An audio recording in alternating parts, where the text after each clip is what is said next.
stage and join me, and then I'll introduce them. I'm another Steve, but Steve asked me to put this panel together. It's a little bit perhaps different from most of the rest of the content today, because this is really thinking about Asian corporate risk managers and what their perspectives are on ILS. And I think so far it's a bit of an untapped area generally, but I'm delighted that I've got a great panel of friends and experts here that'll join me today to discuss this with me. So on my immediate left is Kelvin Wu, who's the head of insurance for Weybourne Holdings. Next to him, Mansi Kalra, and Mansi is the managing director of JBA Risk Management. Next to Mansi is George McGhie. George is the strategic advisor Asia Pacific for Artex Risk Solutions. And the furthest one away from me, in many respects, is Franck Baron. Franck is the Chief Risk Officer of International SOS. So I've actually personally been involved in over a dozen ILS vehicles here in Singapore and 2 in Hong Kong as a chair or independent non-exec. And I understand that there's a prize for name-checking Phoenix. I'm on 3 of those Phoenixes, so that's 3 votes I get in the Will and Tim lottery when the prize gets pulled later today. And I've been delighted to be involved in that and the other ILSs. But primarily, I'm a risk manager, and that's been most of my career on behalf of big companies like Cathay Pacific and Genting. And I'm really intrigued about the potential of ILS to provide corporate protections. So far, the vehicles I've been involved in have been mostly for insurers, reinsurers, or sidecars. And they're for major nat-cat loss protections mostly. And many of those have been linked back to US windstorm, the ones I've been involved in. I know there was a Japan-based vehicle set up for corporates a few years back, and there's some big companies and property plays in the US who are already using ILS structures for protection purposes. I actually tried to tap into one of my friends who's a very senior guy at Google and ask him about theirs, because they've got a big quake one in California. But even though I pressed him quite hard, he refused to tell me any inside information. So I think it must be something they're quite proud of and perhaps a little bit secretive about, which is fine. So the primary question we're here to discuss today in this panel is, can the ILS model translate a solution for some of the largest corporates in Asia anytime soon? And just as a bench check for the panel, so you've got some sense of parameters, the ones I've been involved in, the capacity's been between about 40 million and 400 million. As I say, some of those have been parametric, some are indemnity, so it doesn't have to work either way. Most of those have been set up for 3 years, and some get extended. As you've already heard, there's grants here in Singapore to cover these costs, but again, as you've also heard, the setup costs are pretty expensive at about $2 million a pop to get everything going. So let me throw some questions over to the panel, and Kelvin, I'm going to come to you first. So with this sort of setup, does this sound like something that might be interesting for Weybourne and Dyson? And if yes, what do you think might be some of the key questions that would need to be addressed along the way, rather than just using a captive? Sure. Thank you, Steve. And maybe before I begin, just to caveat that Steve qualified this panel as a panel of friends and experts. Most certainly a friend, definitely not an expert when it comes to the ILS space. I will spend the vast majority of my experience managing global insurance programs across life and non-life for corporations, and I'm familiar with a lot of alternative risk transfer tools from captives and parametrics and so on. So from my perspective, I'm always quite keen to explore alternatives to make risk financing or insurance buying more efficient for corporates. And I guess the theoretical appeal of ILS is quite clear in terms of being able to access alternative capital and to buy towers of insurance at perhaps a more efficient way, right? But I suppose from my perspective, there's probably still like three barriers or hurdles to cross, if I may, for corporates, insurers to really start to get interested. I guess one is definitely a gap in knowledge, right? So how does this ILS structure place alongside or in place of traditional insurance programs and captive structures and parametric solutions, of which right now I'm dabbling in all three. So I'm trying to figure out, does that replace some of that capacity? Does that play alongside some of that capacity? And how do I compare and contrast across those as well? So there's a knowledge hurdle to clear. There's definitely a price hurdle to clear as well, based on all the setup costs that you mentioned. The obvious comparison I will have is vis-a-vis a captive structure, and obviously that cost is quite significantly different, but we're also talking about different sort of duration being involved. Like from what I've gathered so far, there tends to be like a fixed duration for SPRV. Do you renew that? How do you compare that on an ongoing operational cost basis versus a captive tool and structure? And obviously, they are kind of linked, right? The price is a hurdle when there's a gap in knowledge because you can't justify that sort of price difference to articulate it internally as well. Then I guess the third bit is also a bit of an effort hurdle as well, because right now there aren't corporates out there who are sponsoring ILS vehicles. You're going to be out there going to be first. There's definitely an effort hurdle to clear. And obviously there's a bit of risk in that aspect as well. You're going to be the first, you better make sure it works well. You don't want to be falling flat on your face when they're selling that internally to management about how that's a better, more marvelous way of financing a risk when you are the first one out there. So I think those are probably the gaps that I see at the moment for corporate insurers to start to really take an interest. And those hurdles and barriers probably need to be lowered a little bit more.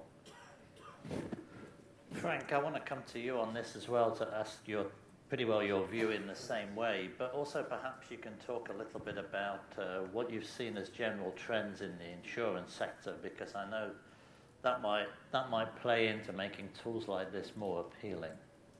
Well, let me just first clarify the fact that I'm neither an expert or a friend of Steve. Seriously speaking, the thing for corporations nowadays is really the fact that we are, and I guess it's the same for all the companies and firms that you're representing, we are all confronted with what we call at Artemis ILS Association of Asia a perma-crisis kind of context, which means that we have to think how are we going to finance the risk exposures related to this extremely challenging risk context we are in. Can be geopolitical uncertainties, climate change related, cyber, and so on, pandemics. What does it mean to us, corporate buyers? It means that we have to rethink the way we can finance it. Because at the same time, and I think I've been in this industry for 30 years in this type of jobs, unfortunately. Not the job itself, but the 30 years. But the thing is that right now the commercial insurance markets are not helping. So we are not getting what we want, what we need to finance the risks we are confronted with.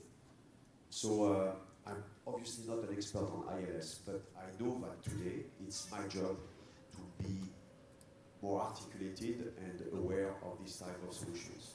Because that's my duty, my organization, to make sure that with my group CFO, we can talk about these are the way we can finance risk now. So we have to think out of the box, I would say the traditional box of insurance players. So when Steve, you invited me to this panel, I was like, I want to go there because, by the way, I'm a friend of Steve. But I'm not an expert, but this is what we need. So if we can, with Kelvin, we can be heard by you guys. We need your support to make sure that corporate insurance buyers, risk managers, are, I would say, more equipped to have this type of conversation internally. How to make sure that the risk financing becomes a really strategic tool within the organization. That's was the key thing, I guess. Thanks, Frank. George, I wanted to turn to you as well. A major driver for corporate interest in ILS is probably, as Frank says, a shortage in traditional capacities of one sort or another. Now, I know you were involved in the origination of some really important and I think very valuable things in terms of climate transition pathways in a previous life, and you were focused on really trying to get the insurance industry for example, I know you're involved now in helping power companies to transition and this sort of thing. So in this whole process, do you see that ILS has a role in this as well? Well, definitely, potentially so. I mean, Franck and Kelvin have talked about the practical issues, which are largely, I think, around the volumes and the complexity and the lack of familiarity in the corporate world about ILS solutions. But those are all factors that can fairly readily be fixed. There's a room full of ILS experts here right now that no doubt have the answers at their fingertips. Climate transition pathways is an example of an approach that may benefit from ILS solutions alongside conventional reinsurance solutions. Just to give some background, it's a project that originated in Singapore, and I prefer to call it ORCID because that was the original name and is very closely linked with Singapore, of course. I usually ask people to guess why it was called ORCID, but I won't ask you to guess, I'll just tell you. Orchids are grown in coal, in charcoal. So it's greenery from coal. And the principle we were the issue we were looking to grasp was the problem that power companies, particularly in Asia, but we realize this is a global issue, were facing and engaging with insurance companies and with financiers at the same time as meeting their climate transition commitments under the nationally developed standards, alongside the standards that insurers and banks were placing upon them, and the lack of consistency across the board on what standards they were supposed to be meeting, how they were supposed to set their transition plans, where their investments were meant to be, that would enable them to keep operating whilst they transited. And clearly they can't just press a button and go from coal burning to renewables overnight. It's a lengthy process. And they can't go through that process without continued support. So the idea behind ORCID was to establish a protected cell company into which power companies globally would invest, would set up cells, but they would only gain entry to the PCC if they met the standards that were set by the PCC, its sponsors, and the reinsurance companies that committed to backing clients through that vehicle. And those standards would be, and were in fact, developed by independent experts. Carbon Disclosure Project led that part of the process, and would audit the client transition plans for compliance. If they did not meet the standards, they would commit to the investment necessary with expert support from the PCC to move towards those standards over an agreed timeline, and on that understanding, they will qualify for capacity. What that did was give the power industry certainty as to the standards that would be required of them, consistency across a reinsurance panel, so not having to meet different standards from different providers that would change over time. And for the insurance industry, it would give that same certainty and consistency. It would also allow insurers to be clear that they were committing to supporting the industry in transiting away from fossil fuels. It's not greenwashing. That was the biggest issue we face constantly. Power companies need to make the transition. They need support to do that. They need financing, and they need risk and insurance support while they do that. Telling them to go away and prove to us that you are meeting our needs, which will change over time, but we're not going to help you get there, didn't seem a great answer to us. So this was the idea was the industry would support them in that process.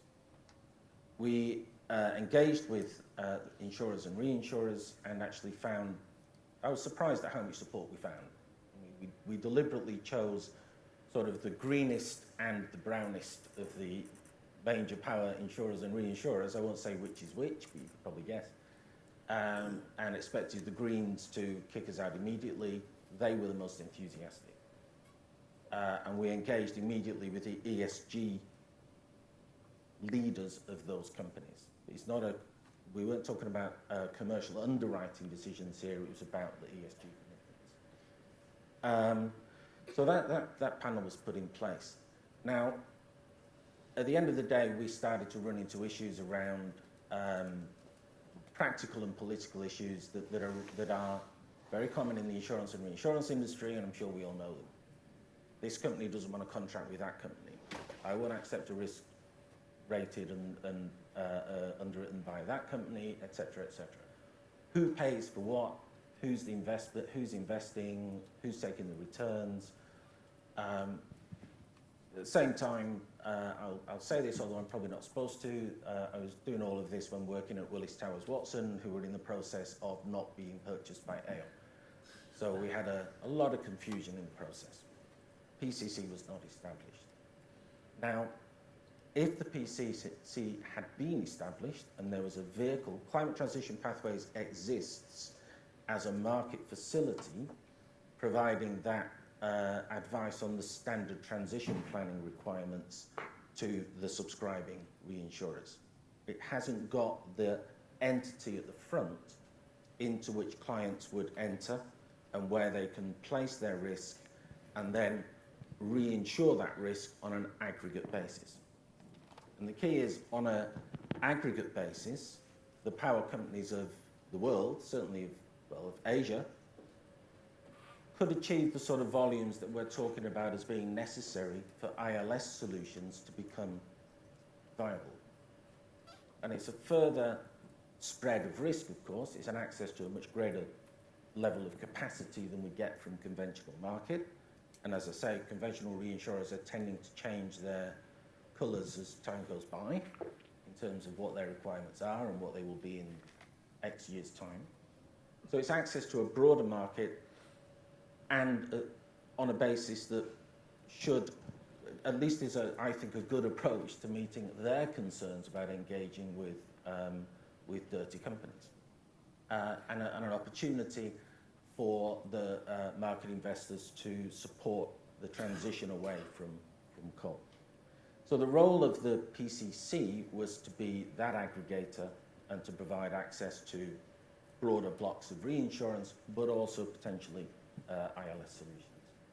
And I think that is a way in which the corporate world can gain that access, where as independent entities, they may not have the volume or the spread of risk or the sophistication to actually, not saying you're not sophisticated, Kelvin, but to make use of those solutions. So that was the principle, and it's still out there, but the PCC has not actually been sponsored and established as yet. That's very interesting. So there's a lot of opportunity out there, that's for sure.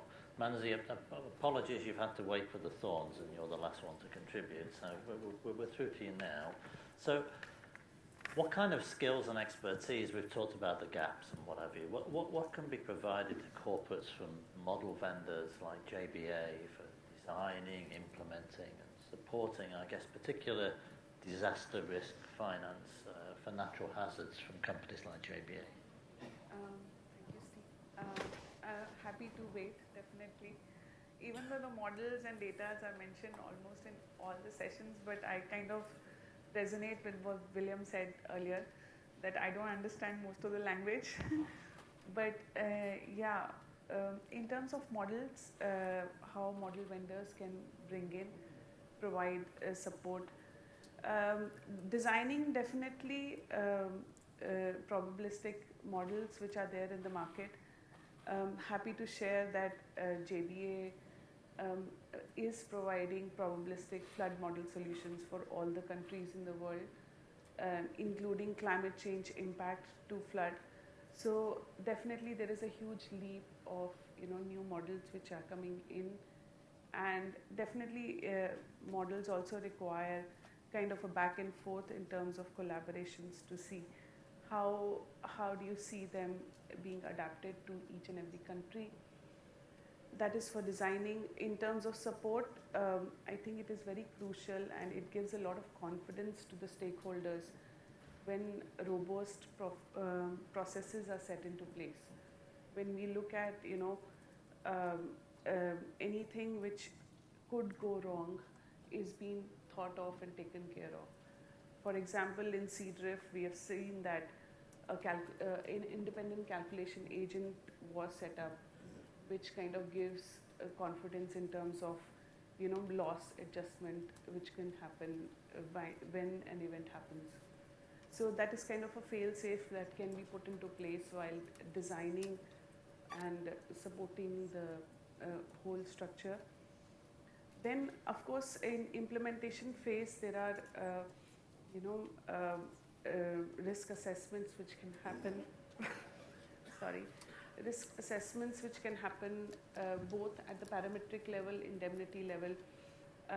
We have seen JBA is supporting African risk capacity, where the flood risk assessment is, flood risk is actually monitored on a daily basis, where we assess which countries or which region is likely to be impacted almost on a daily basis.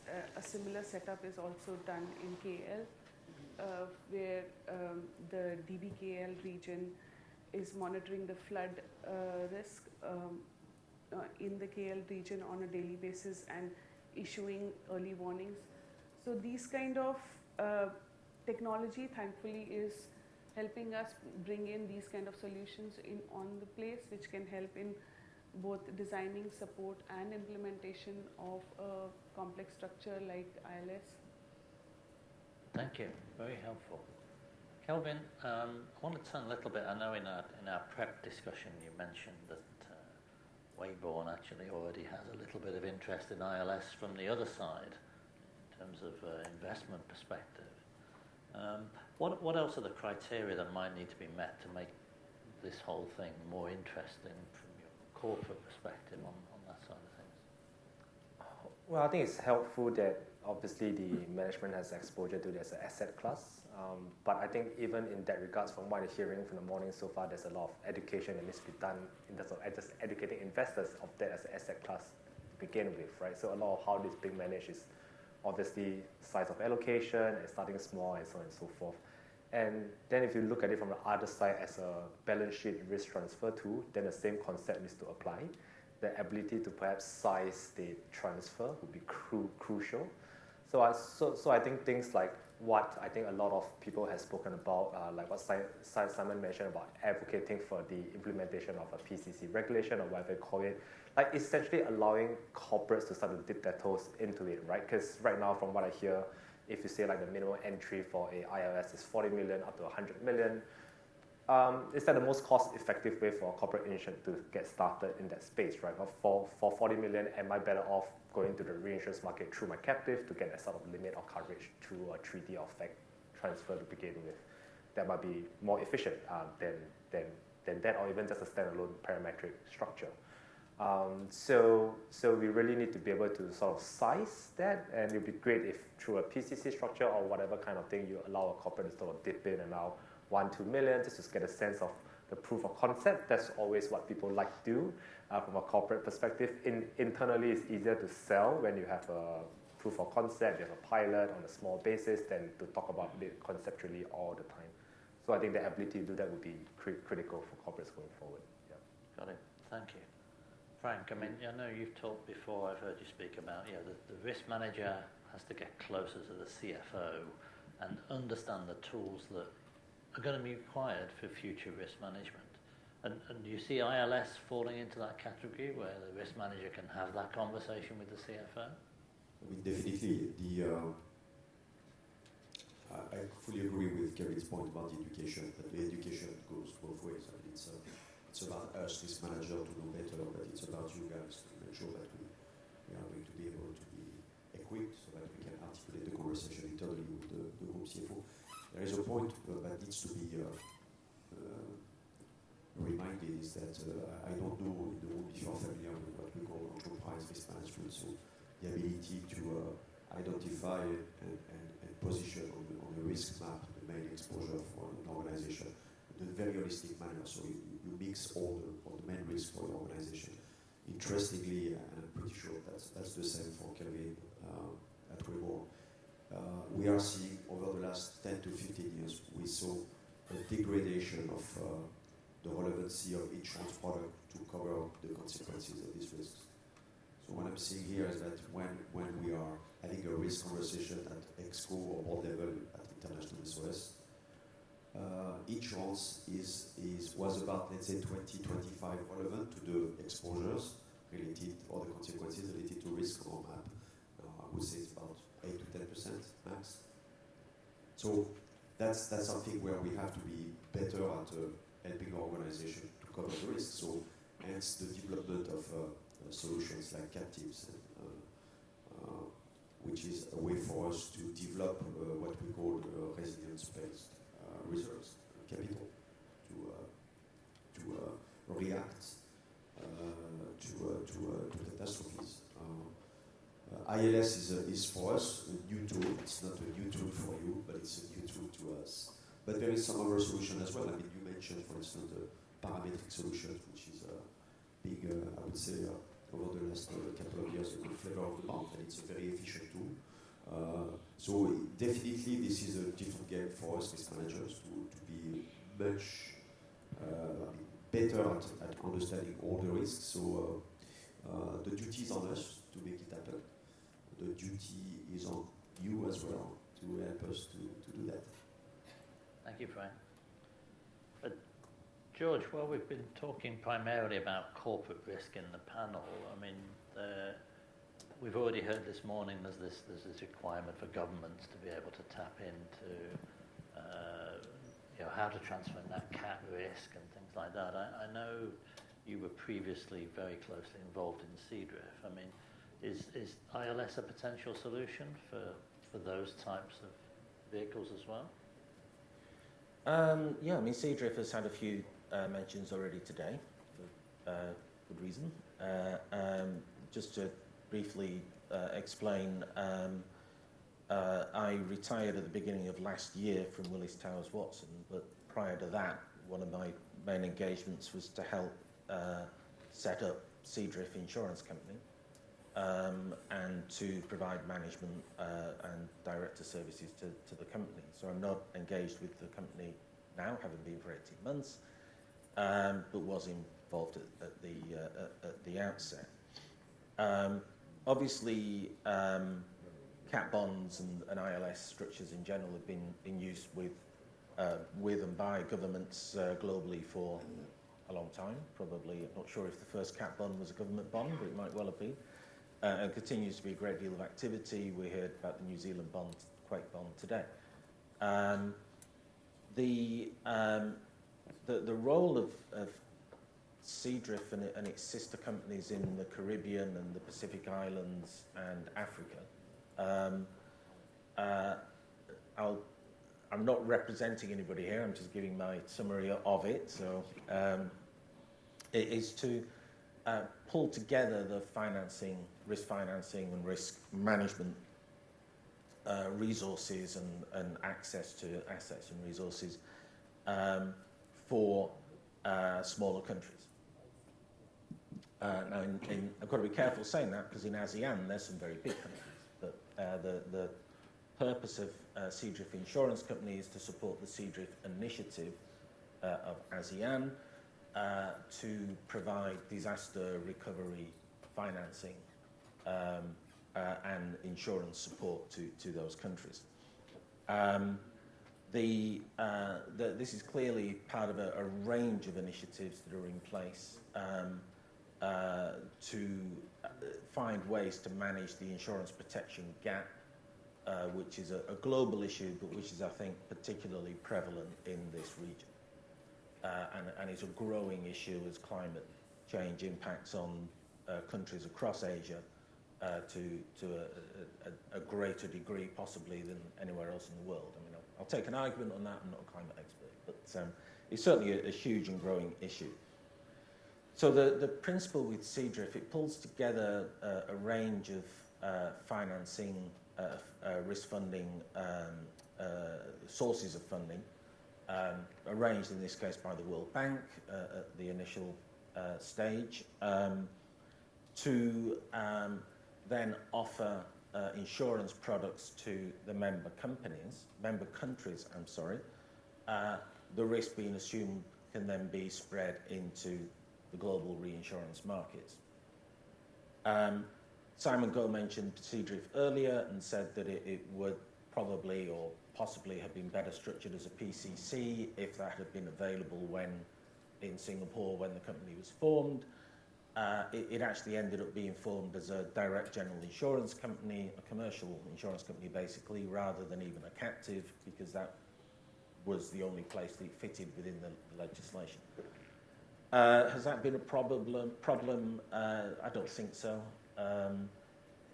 As a PCC may have offered some more options in terms of structuring both the initial policies and the reinsurance arrangements, but it's really acting as a pool. It's pooling the risk of member countries in specific areas and then spreading that pooled risk out into the broader market. So I think it's not a problem to be structured as it is. Maybe opportunity that would be there if it was structured as a PCC, but that's not possible. It's not, legislation is not here at the moment. The current cover, it's got a single policy out there to a couple of countries, which is a flood cover. It's on a parametric basis because the purpose is to provide immediate funding to the country suffering the flooding event to enable the government of that country to focus the spending where it's needed.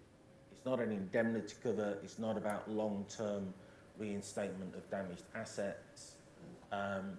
There's no claim negotiation period or valuation period. Basically, JBA, as the calculation agent, tell the management company of Seadrift if the flood model has indicated that the triggers have been met. That a flood has occurred above a certain amount in an area where a given population density exists and therefore people are impacted. So it's focused on people rather than asset. When Seadrift receives that notification, it's got a very short period of time to make payment. Reinsurers have got an even shorter period of time to make payment because Seadrift needs the money out of the reinsurers to pay to the countries. So that's the focus of it. Now that structure to me, not as an ILS expert, seems to fit an ILS structure very well. There's complete certainty as to the triggers. There's no negotiation period around indemnification, evaluation of indemnity requirements, sorry. The amounts currently, the initial policy is not huge, so it probably doesn't meet sort of thresholds to look at a cat bond, certainly, and possibly not other structures. But as other countries are brought in, and as a broader range of products is introduced, and that is a huge project underway right now, then that issue of volume and also the spread of risk across countries and across categories of event that may be covered, I think will make that a very attractive proposition for an ILS approach. And that meets at the same time the issue that there is an issue with the conventional reinsurance market appetite for more cat risk. Yeah, absolutely. And I think that it's really interesting to hear that. I can think, again, putting the corporate hat on, there's elements of that are like, oh, I'd love to get a piece of that action if it was all the hurdles that have been mentioned already can be overcome. It sounds very attractive. Mansi, there are other live examples I know that JB are involved in where there's a sort of hybrid system providing quicker loss estimation. I mean, can you sort of talk to us a little bit about how that works and how it provides more same-time accuracy? Sure, thank you. I think good that Josh mentioned Pacific Islands because we're currently engaged with PCRIC. That's a Pacific Catastrophic Risk Insurance Company. the nature of the islands are so small that there's no hybrid river system which could cause flood, but extreme high rainfall, and especially with climate change impacting that phenomena more, huge flash floods happen in those regions.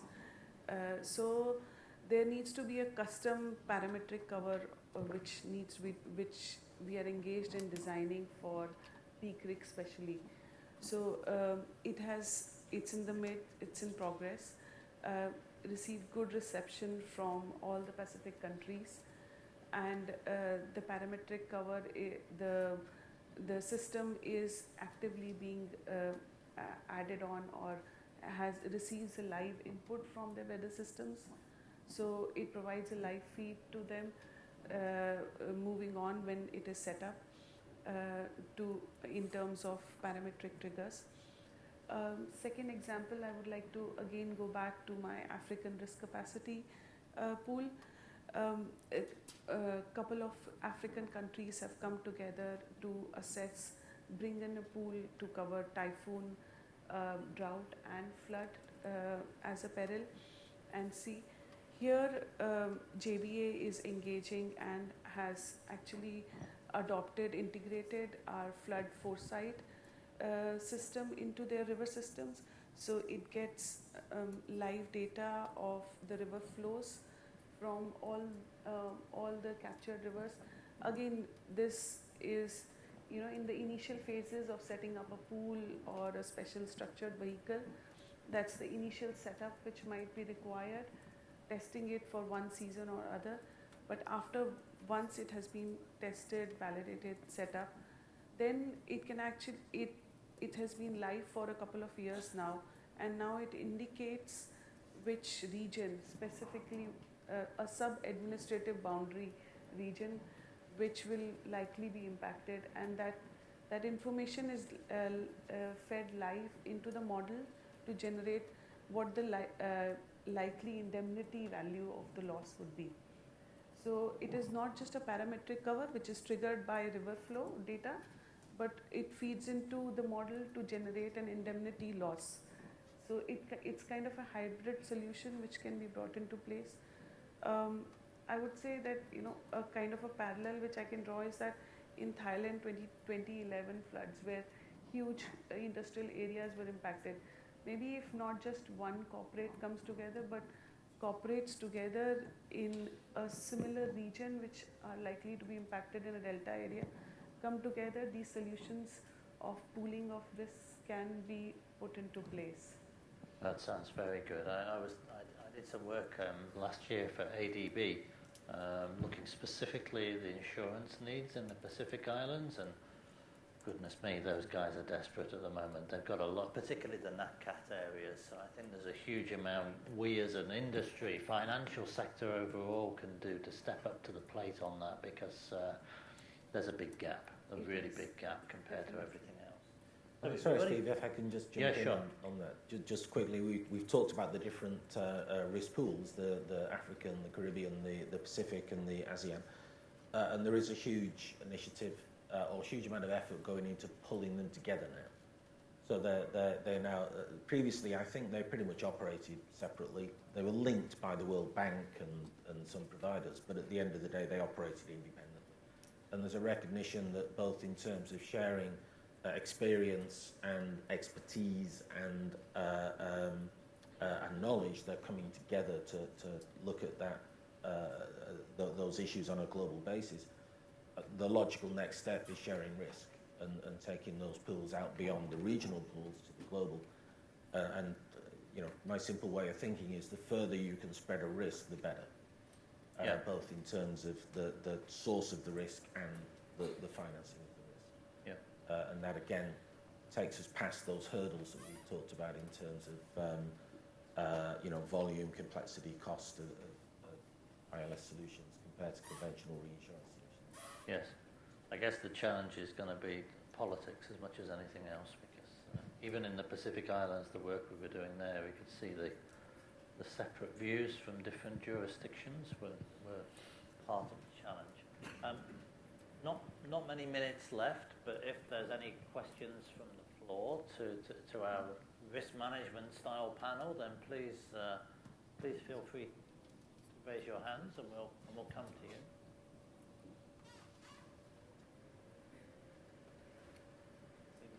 Seems you've answered all their questions already, guys, which is absolutely fine. One last glance around. Maybe then, if there's no specific questions from the floor, I'd just like to come to each of you as we wrap up and sort of just say, well, you've heard what has been discussed this morning, you've heard from each other. Maybe I can just start with you, Kelvin, and say, based on this very much an introduction to ILS, has it got legs, or we still got a long way to go yet? I think it has legs, but it will take a while. It feels to me a little bit when I was first exposed to parametric solutions quite a number of years ago, where the concept was a little bit far out, then you really wanted to test the pudding, as you will, in terms of insured getting paid, how does that actually get triggered. I think we probably need to see more concrete examples of how an ILS tool will fit along a corporate risk financing program and ideas, right? Because I guess for me personally, I lack the imagination right now to see how that structure could fit together, using all the tools that are available to us, essentially. Yeah. Thanks, Kelvin. Mansi, how do you feel? I can't really comment whether ILS has legs or not. What I would just can say is that technology is here to support, definitely. Perfect, thank you. George, from your many years of different perspectives on this, how do you see this plugging into corporates? I was going to say, I remember when captives were thought to be ART, so that's a long time ago. But it's about matching needs with solutions, and we're always looking. Anybody, corporates, governments, whoever, are looking for the most efficient solution for a need. And we've talked about some examples of areas where the need is growing, particularly around NatCat, but also in the example of the power industry, that's a need driven by non-risk issues, but it's creating problems in financing risk.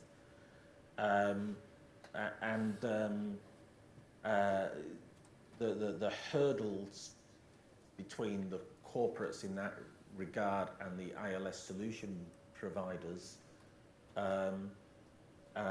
can be fixed if there's enough will and enough knowledge and enough connection and enough money to make them work. And if at the end of the day a whole section of the corporate world just can't get risk cover in the way they've traditionally done it, not even a question of price, they just can't get it or get enough of it to match their financing commitments, then maybe ILS is the right way to go. But as I say, it still has to be, if it's not palatable to reinsurers for a reason, you have to make sure that the ILS is then not the sort of Aunt Sally picking up at the end of the day. It's got to be made palatable to them. So it's not straightforward. I don't see it as a cookie-cutter solution for general corporate risks, but there's definitely a role to play. Thanks, George. And Frank, the final word to you then. Are you going to rush out and buy an ILS after this? Is that attractive? The first thing I would recommend my peers is to not rush. Because if we are talking about strategic risk financing, it needs the proper conversation internally with your senior management to make sure that everybody is aligned about what the things you can do with it. And because we saw, unfortunately, too many people trying to rush out a captive solution and did not go very well. So now a couple of things here. I'm pretty optimistic in terms of the development of ILS solutions for corporations because things have changed drastically. And because of the commercial insurance market, because of the new risk we are facing. So we need to speed up, to muscle up our ability to finance risk. So it can be ILS. I know that there is a few people from Descartes underwriting in the room, for instance. Parametric solution 5 years ago, you would have said to corporations, are you going to buy it? You would have said no. And we know that there is a sizable number of organizations who have purchased this type of solution because the commercial insurance market, again, are not capable of providing the coverage we want. But as as usual, I'm going to steal a little bit of your question, Steve, because I can't help myself looking at the display of plastic bottles in this room.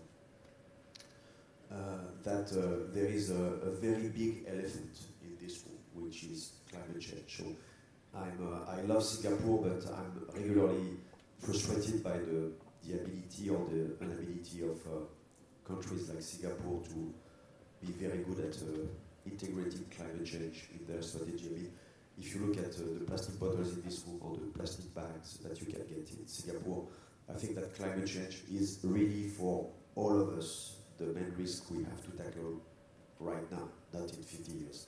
For instance, our captive has been, there is about 400 industry players who have signed the United Nations Sustainable Finance and Insurance Initiative.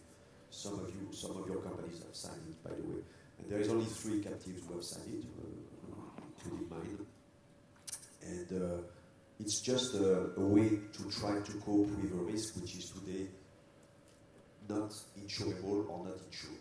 And we have to find ways to develop solutions. So on the concluding remark on my end is to say that ILS, there is 2 ways to look at it for me. We can look at a specific ILS solution for my own organization, but when you look at the magnitude of risks such as pandemics or climate change related ones, I think we are all in this together. So developing ILS type of solutions with the capital markets and the public sectors all together that can benefit to corporations. I think that's also something that we need to think about. So there is a direct exposure to this solution, but also we can benefit indirectly from maybe some public sector / capital markets solution to help us financing the consequences of large events like the one we unfortunately witnessed with pandemics, for instance. So sorry for being that long.